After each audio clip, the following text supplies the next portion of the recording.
오직 예수님, 오직 예수 그리스도의 은혜와 긍휼과 평강이 여러분 가정에 넘칠지어다. 오늘은 고린도전서 16장 13절 14절 고린도전서 16장 13절 14절 말씀으로 바울의 마지막 권면, 바울의 고린도 교회를 향한 마지막 권면의 말씀으로 말씀을 전합니다. 오늘도 UAE 아랍에미리트 두바이에서 말씀을 전합니다. 이 뒤에 이렇게 바닷가, 밤이라서 거의 잘 안 보일 텐데 바닷가 의자 위에 앉아서 이렇게 말씀을 전합니다. 이 바다는 이제 걸프만이거든요. 이란에서는 페르시아만 이렇게 부르고 아라비아, 이 사우디아라비아에서는 아라비아만 이렇게 부릅니다. 전에 그 청해부대, 우리나라의 그 해적들을 퇴치하기 위해서 청해부대를 보낸 적이 있는데, 이 청해부대가 이 바다에 들어올 때에 아라비아 페르시아만 이렇게 불렀다가 이란에서 막 화를 내면서 왜 아라비아 페르시아로 하느냐 항의를 했어요. 그래서 페르시아 아라비아만 또 이렇게 부르기도 했습니다. 본래 이제 영국에서는 이곳을 걸프만, 영국이 1820년부터 1971년, 이 두바이는 1971년에 독립했는데 한 150년 가까이 이 지역 나라들을 식민지배했었거든요. 그때 걸프만 이렇게 이제 불렀었죠. 저는 이제 걸프만 이렇게 부릅니다. 걸프만 지역에 있는 나라들이 한 6개 나라, 다 부자 나라예요. 전 세계 석유의 3분의 1이 이곳에 묻혀 있습니다. 석유 팔아서, 천연가스 팔아서 아주 부자가 된 그러한 나라들이죠. 그런데 이러한 나라들의 특징이 있어요. 잘 사라지고 부자가 되니까 교만해졌어요. 그래서 현지인들 보면은 거의 만나기도 어렵지만, 만나면은 눈빛이나 그 말할 때 말투나 굉장히 거만한 그러한 눈초리 그리고 목소리를 느낄 수 있을 것입니다. 뿐만 아니라 어느 사회나 명암이 있는데 밝은 면이 있고 또 어두운 그늘이 있는데 이곳에도 그런 것이 많이 있어요. 나라가 이제 발전하고 참 좋죠. 어떤 한 사람이 이렇게 잘 되고 뭐 좋습니다. 그런데 잘 되면은 겸손이 아니라 잘 되면 될수록 대부분 이 교만해져요. 나라도 이 거만해지는 독단적인 그런 모습의 그런 그 어두운 면을 보게 되죠. 우리나라 대통령 노무현 대통령이 2006년에 여기 이제 두바이에 와서 이런 말을 했다고 합니다. 정말 이 두바이가 한강의 기적 뛰어넘는 놀라운 기적을 이룩하고 있다. 이명박 대통령도 와서 정말 리더의 중요성, 리더가 얼마나 지혜롭게 그리고 미래를 내다보며 명석한 두뇌, 선명한 리더십, 그로 말미암아 기적이 이루어지고 있다. 이곳에 와서 이제 그런 말을 남겼다고 합니다. 그 이후에 박근혜 대통령, 또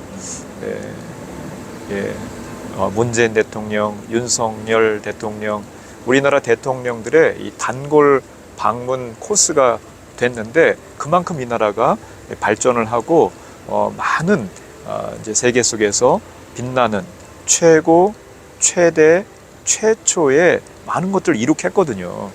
화성 탐사선을 보낸다든가 3D 프린팅 건축물을 세계 최초로 이렇게 만든다든가, 또 최고층 건물, 자랑스러운 우리 한국 기업이죠. 한국 기업이 이 버즈 칼리파 163층 세계 최고 건물을 지었어요. 그 외에도 많습니다. 이 나라가 이렇게 최고, 최대, 최초, 아주 그 발전의 밝은 면들이 많은 반면 또 어두운 그늘이 있죠. 이렇게 너무 앞만 보며 내달리다 보니까 거품 경제, 이제 건물들 높게 많이 지었는데 빈 사무실, 빈 건물들이 많습니다. 그래서 부동산 뭐 거품이다 이런 말도 있고요. 또 이제 뿐만 아니라 이제 금융, 관광 모든 면에 있어서 앞장서서 이렇게 세계를 향해 문호를 개방하고 사람들을 받아들이다 보니까 현지인들은 한 10분의 3 정도, 한 150만 명 정도가 이제 현지인들이고 이 아랍에미리트 사람, 그리고 대부분 외국인들이에요. 900만 명, 뭐 거의 1000만 명까지 외국인들 이제 살다 보니까 다양한 사람들, 다양한 국적에 살다 보니까 여러 가지 문화가 섞여 있는 가운데 그런 그 어두운 문화들, 그래서 이제 마약이라든가 또 매춘이라든가 이런 것들이 아랍 국가임에도 불구하고 공공연하게 이제 성행하고 있는 그런 그 어두운 면이 있습니다. 여러분이 살고 있는 도시는 어떻습니까? 여러분이 살고 있는 나라는 어떻습니까? 밝은 면도 있고 어두운 면도 있을 거예요. 자, 오늘 말씀이 고린도 교회를 향한 말씀인데, 바울이 1장부터 16장 여러 권면의 말을 하거든요. 때로는 호되게 야단치면서 책망의 말씀을 하시죠. 바울을 통해서 하나님께 주신 말씀이거든요.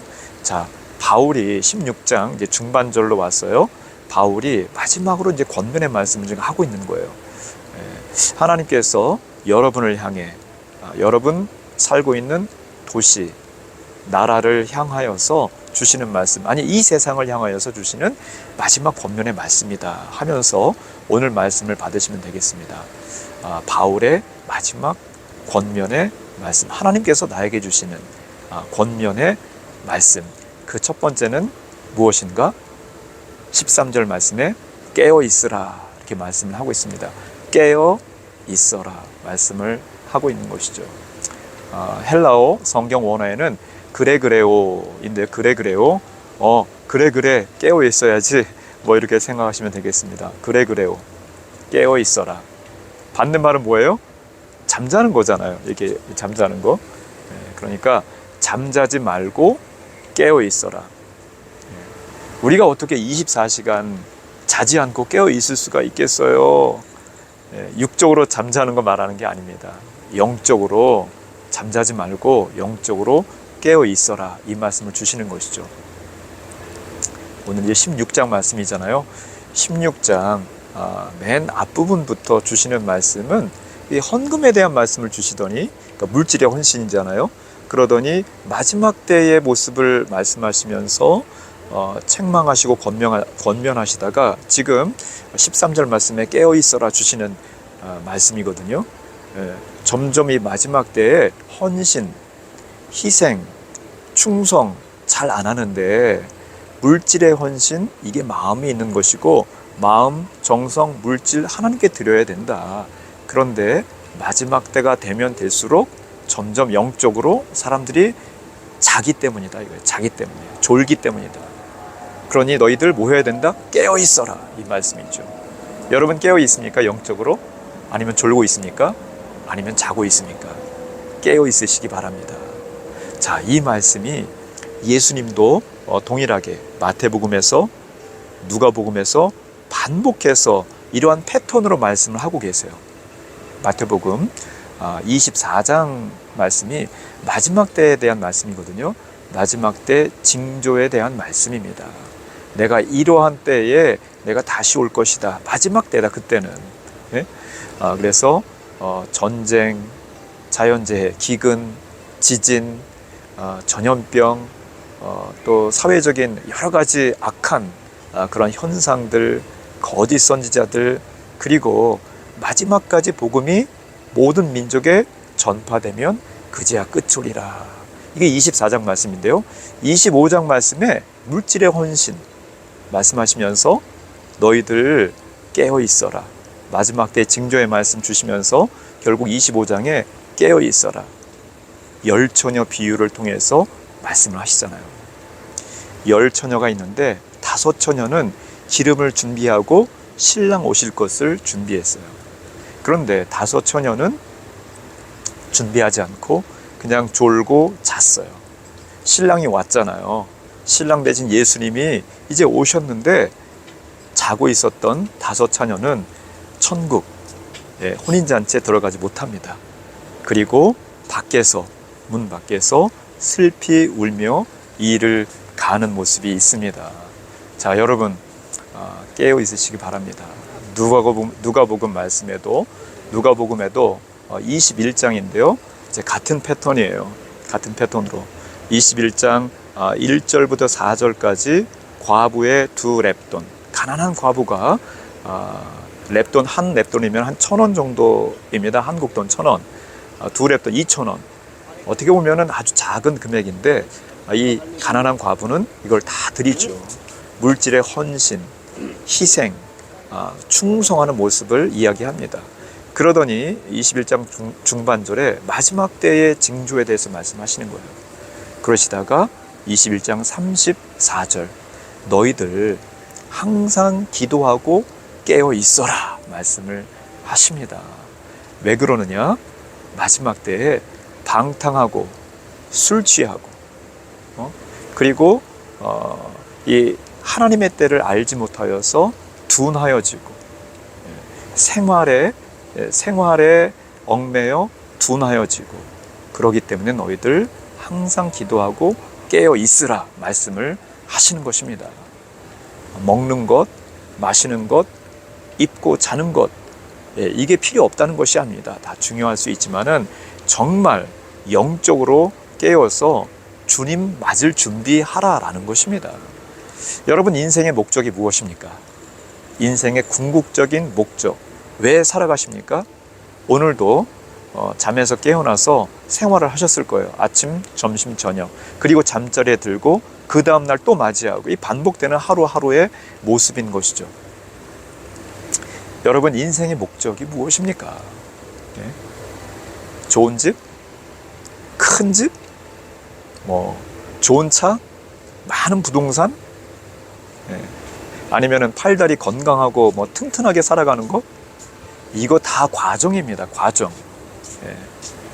우리가 이 땅을 살아가는 것, 이것은 나그네로서 살아가는 것이죠. 나그네로서. 결국 우리의 본향은 저 천국입니다. 우리의 인생이 끝나고 죽음에 이르렀을 때에 죽음 이후에는 심판 또는 구원이 있습니다. 여러분, 죽음에 이르렀을 때에 점차 여러분 하루하루 시간이 흐를수록 죽음에 가깝지 않습니까? 이 세상도 마지막에 점점 가깝지 않습니까? 심판 또는 구원이 있는 것입니다. 여러분 인생의 궁극적인 목적 방향은 저 천국이지 않습니까?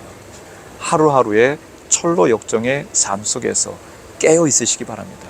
영적으로 깨어서 항상 기도하며 주님만을 바라보고 십자가 붙잡고 나아가시는 여러분 되시기를 주의 이름으로 간절히 축원합니다. 아멘. 두 번째로 바울의 마지막 권면의 말씀이에요. 바울이 고린도 교회에 주시는 마지막 권면의 말씀. 하나님께서 여러분에게 주시는 권면의 말씀입니다. 깨어 있어라. 깨어 있어라. 그러시면서 뭐라고 말씀하십니까? 굳게 서라. 굳게 서라 말씀하고 있어요. 굳게 서다 보니까 헬라 원어의 스테코에 스테코. 이 스테코라는 것은 흔들리지 않게 단단히 서 있는 것을 말합니다. 가만히 단단히 흔들리지 않고 서 있는 것, 확고하게 서 있는 것, 이것이 스테코인데요. 너희들 강건하게 서 있어라. 근데 그 앞에 한 단어가 있죠. 뭐 안에서? 주 안에서. 주 안에서 단단하게, 든든하게, 굳세게 서 있어라. 이렇게 말씀을 하고 있는 것입니다. 여러분, 살다가 누구라도 믿음의 사람이지만은 시험도 들고, 그래서 이제 분노하는 시험이라든가, 아니면 교만한다든가, 어떤 그 유혹 가운데 빠진다든가, 때때로 이렇게 거짓말을 한다든가, 지금 하루에 5번 올리는 그 이슬람교 그 예식 있는데 그게 막 지금 울려 퍼지는 중이네요. 그러는 가운데서도 이제 말씀을 전합니다. 말씀 들으시기 바랍니다. 자, 여러분, 굳세게 서시기 바랍니다. 믿음 위에. 지금 울려 퍼지는 이런 거짓 믿음에 서는 것이 아니라 옳은 믿음, 과거, 현재, 미래, 시간에 따라서 바뀌는 것이 아니라 상황에 따라서 바뀌는 것이 아니라 한국에 있다고, 미국에 있다고, 또 이 중동에 있다고 지리적인 장소에 따라 변하는 것이 아니라 시간, 장소, 상황을 초월해서 언제나 어디에서나 어떤 상황에서나 굳세게 서 있으시는 여러분 되시기를 주의 이름으로 간절히 축원합니다.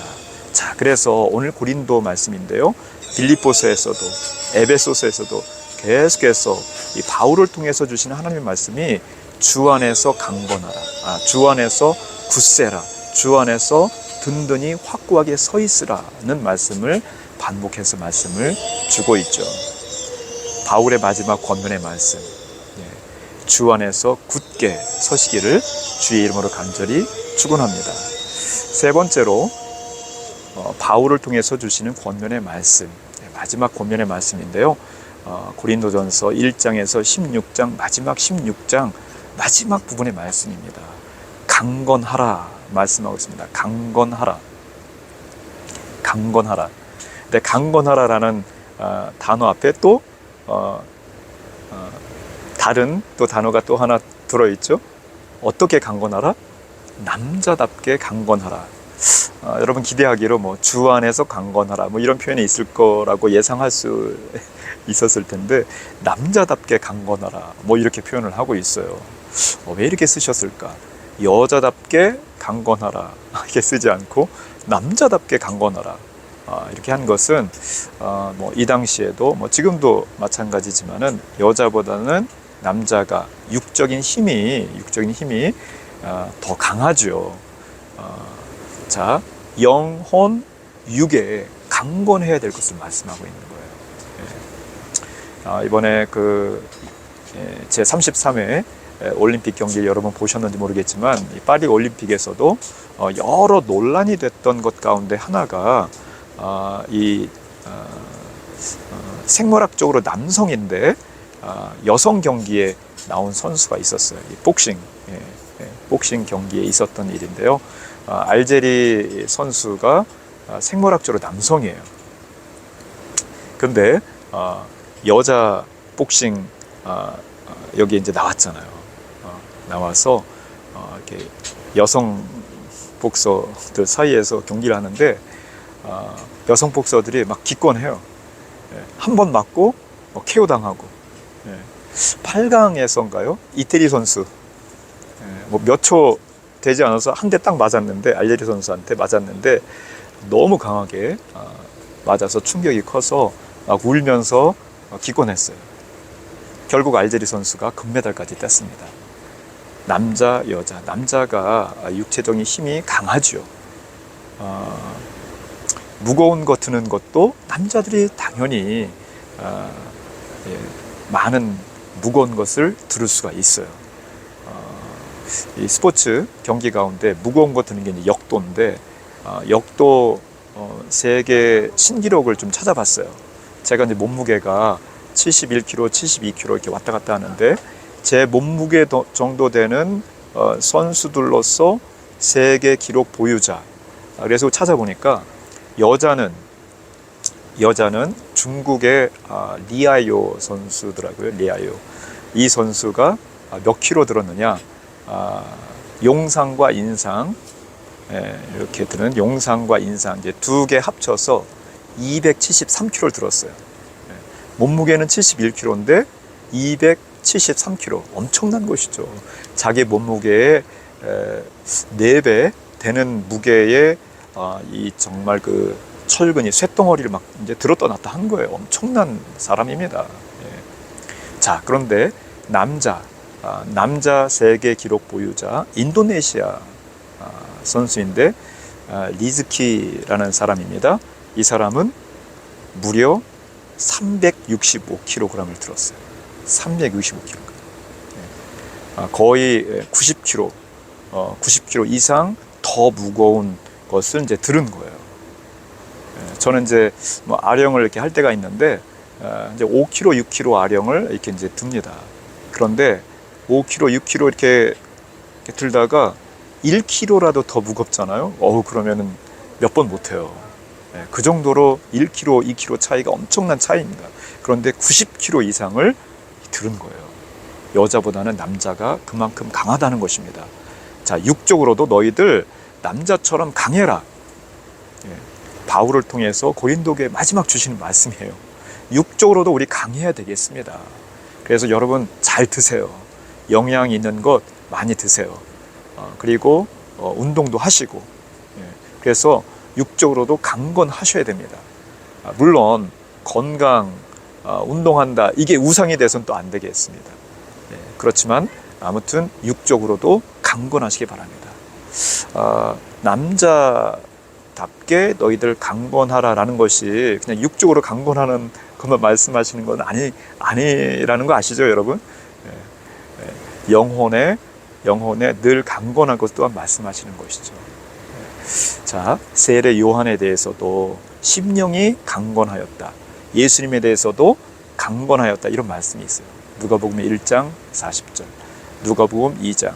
계속해서 세례 요한과 예수님에 대해서 반복해서 말씀하고 있는 것은 아이가 자라나며 또 심령이 강건하여지고, 이 말씀이 계속해서 반복되고 있습니다. 우리가 영적으로 거듭나요. 회심합니다. 중생을 하는 거예요. 그리고 나서는 또 계속해서 자라나야 되는 것이죠. 어떻게? 예, 지혜, 지식, 하나님의 믿음 안에서 강건하여 자라나야 되는 것입니다. 영혼 육이 강건하시기를 주의 이름으로 간절히 축원합니다. 아멘. 오늘 이렇게 두바이에서 말씀을 전합니다. 정말 세계 최초, 최고, 최대, 정말 그 리스트가 점점 많아지고 있는 그러한 이 두바이에서 말씀을 전합니다. 그런데 명과 암이 있어요. 그래서 밝은 면과 또 암울하고 어두운 그늘의 그러한 모습이 있는 그런 도시이죠.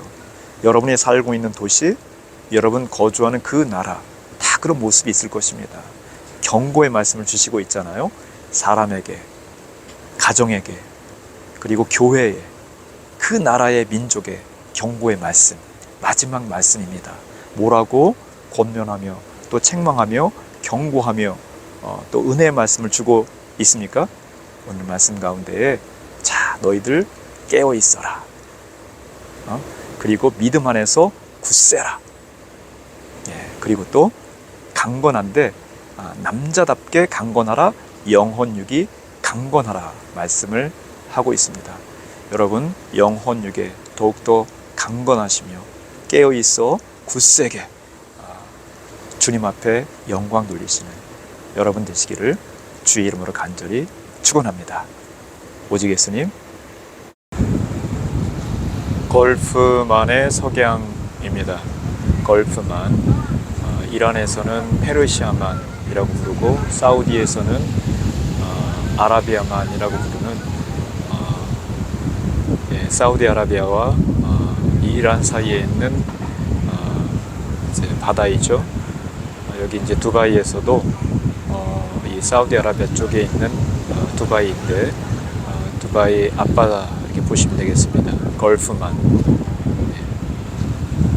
이렇게 저녁 때 되니까 사람들이 나와서 해수욕도 하고 아빠와 아들이 축구도 하네요.